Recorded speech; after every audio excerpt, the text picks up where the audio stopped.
काटेंगे। कहा हाँ बाबा यही सोच रहे। कहा एक बात जानते हो, तुम 3 महीना का इंतजार कर रहा है, 3 दिन तुम्हारा आयु बचा है, मात्र 3 दिन बचा है और 3 महीना के लिए सोच रहे हो।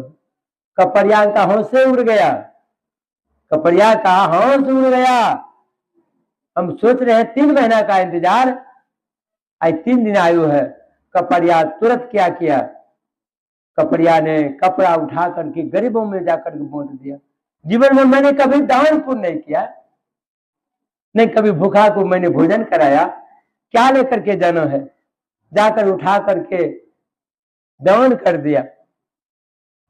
देखिए मौत जिसका जब याद आता है ना, तब बुझाता है कि दुनिया में मैंने क्या किया, दुनिया में मैंने कुछ नहीं कर पाया। एक भिखारी एक सेठ के यहाँ गया हाथ पसारने के लिए। सबसे नीचा काम क्या है, सबसे नीचा काम हाथ पसारना, सबसे नीचा काम हुआ।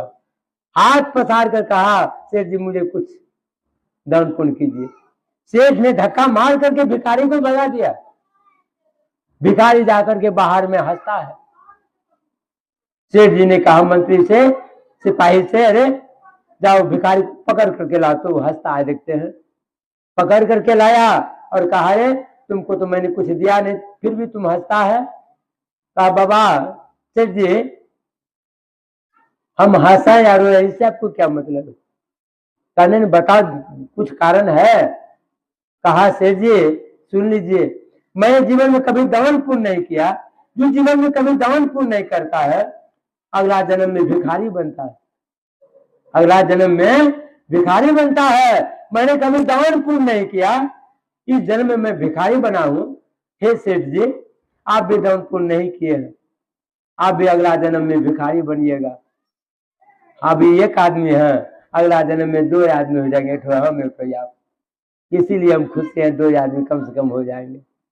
अरे एक मुंगे चंगे तो घर में तो रहेगा, इसीलिए हम खुश हैं। देखिए जो जीवन में कभी दान पुण्य नहीं करता है भिखारी बनता है। चाणक्य कहते हैं हस्तो दान भी वर्जितो सारस्वत दोहिनो नेत्रे साध्वी लोके निंद हेते पादो नेत्रे गतो अन्याय अयार्जित भी पूर्ण सुगंग सिरो रे रे जम्बुक मुंच मुंच सहसा सुनिग्न अपो।